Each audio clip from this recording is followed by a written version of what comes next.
Hi everyone, this is Pete from Western Australia, and today I'd like to talk to you about what is a jazz chord. So let's explore what on earth that means if you're a contemporary guitarist like me, and you've heard the expression a jazz chord. What does it actually, what are we talking about when we talk about a jazz chord? So I'd like to give you a couple of examples here, which I think are kind of interesting. And there's a song I keep hearing on the radio, even after all these years, and there's a song called Kiss Me by Sixpence None the Richer, it's called. And the chords sound like this, they go.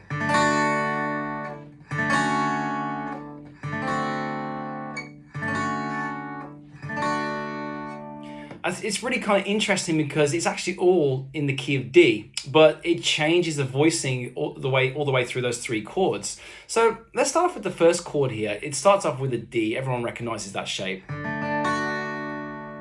Is that a jazz chord? Well, to my ears, it kind of sounds very contemporary and kind of it's just a sweet sounding major chord. Now the second chord I play is this one.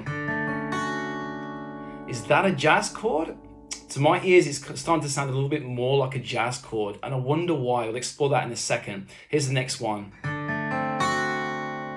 Kind of sounds jazzy too, doesn't it? A little bit. So I wonder what the difference is between this chord here and this chord here. Why does it sound different? What's actually going on here? Okay, so let's break down what's actually happening. So the first chord's a D chord. So how do we make that D chord? Check out one of my other videos which talks about what a chord actually is. Okay, so what I'm going to do is I'm going to play you a D major scale. Let me show you a shape that goes all the way up here on the 5th fret on the A string. And if you're not sure of this shape, you've never played it before, then I'm going to show it to you right now. So it looks like this. One more time.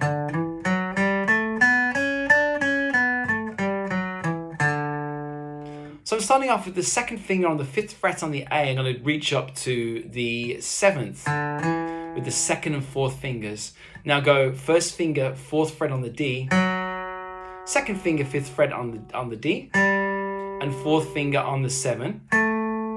Now first finger onto the G string 4th fret. And now third finger, 6th fret on the G, and 4th finger onto the 7th fret on the G string. What the notes actually are is not so important for this lesson, but what is important are the numbers of those notes. So like this, 1, 2, 3, 4, 5, 6, 7, 8. Okay, so let's go through these notes here. To make a D chord, we need the 1, the 3, and the 5. That would be 1, 1, 2, 3, 1, 2, 3, 4, 5. If I play those three notes together, you get this sound. So what I've played there is a major triad, root 3rd, 5th. Now you can see there I'm playing actually 4 different strings. So what's actually happening here? We've got, that's a 1, that's a 5, that's an octave of the D, and the last one is going to be the 3rd. So that's the D chord. Now for the next bit here, I'm playing a D major 7. So what on earth is that? It's a nice chord to play because all I'm doing is flattening my first finger across the G, the B, and the E strings. So actually, if I just ignore the B string, listen to what happens. We've got a D chord, so that must mean there's something else going on. There's an extra layer added. So what I'm adding in there is it's a D major 7. So I'm going to go 1, 2, 3, 4, 5, 6, 7. There it is right there. So that's the note of D flat. So if I put the D flat into our major triad, it sounds like this. 1, 3, 5, major 7. So what I've got there is a D major 7 chord or arpeggio. So does it sound more jazzy than this one? Yes, it does. So I believe the definition of a jazz chord is the amount of layers you put into the chord. So a normal chord just has 3 notes in it, but jazz chords seem to lay them one on top of the other to create a big, thick, rich sound, a crunchy sound, you might say. So if I was to play something like this chord, This is a D dominant 13th chord. And it sounds very jazzy, doesn't it? Well, I wonder why it sounds so jazzy. So let's explore that real quickly. So let's go back to the scale I just played. Now, with dominant chords, there's a little bit of a different theory behind it. Let me show you what that is. So when we think of a dominant chord, we think of the flat 7. So let me show you what that means. 1, 2, 3, 4, 5, 6, 7. It's right there. So what I did was I took the 7th note and flattened it down 1 semitone.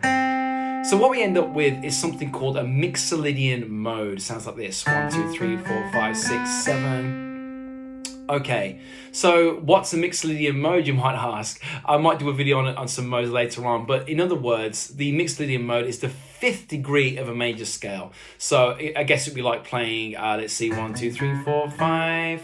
So that's the 5th note in the key of A.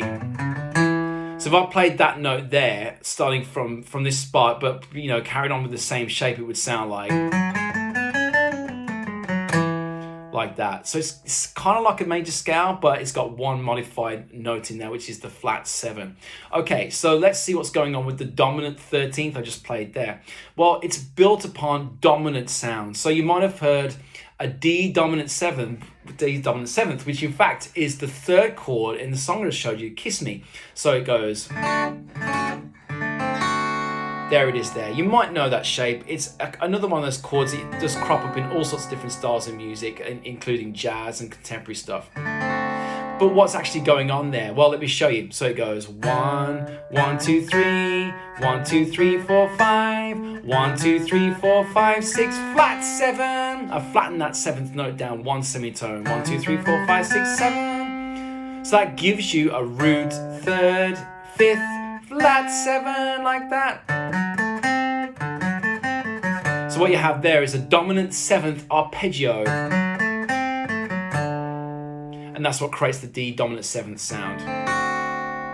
So I guess there's 3 ways of looking at these 3 chords. So you've got a major chord, which is root 3rd, 5th. The next one, you stick with the major scale, but you go 1, 2, 3, 4, 5, 6, 7, which is just the standard major scale, and you end up with major 7. And the last one, the dominant 7th, you get 1, 2, 3, 4, 5, 6, 7, flat 7 for the dominant chords. 1, like that.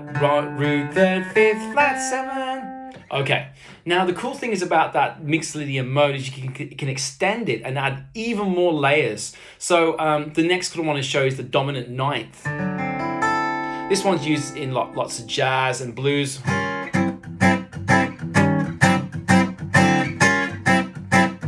It reminds me of like the James Brown chord, so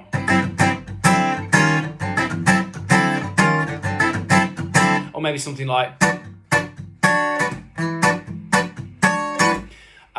not strictly jazz, but it's definitely got jazz influences there. So what I'm playing there, the dominant 9th, can you guess what I'm doing? So I'm gonna go 1, 1, 2, 3, 1, 2, 3, 4, 5, 1, 2, 3, 4, 5, 6, flat 7. But what about the 9th? Let's just extend that scale. 1, 2, 3, 4, 5, 6, 7, 8, 9. I added one more note in that Mixolydian mode. So you've got root 3rd, 5th, flat 7. Yeah, kind of reminds me of another song as well. I feel good. Ba, ba, ba, ba, ba. I feel nice. That one. Okay, so that one's got 1, 2, 3, 4, 1, 2, 3, 4, 5 notes in it. So that's why it sounds even more jazzy.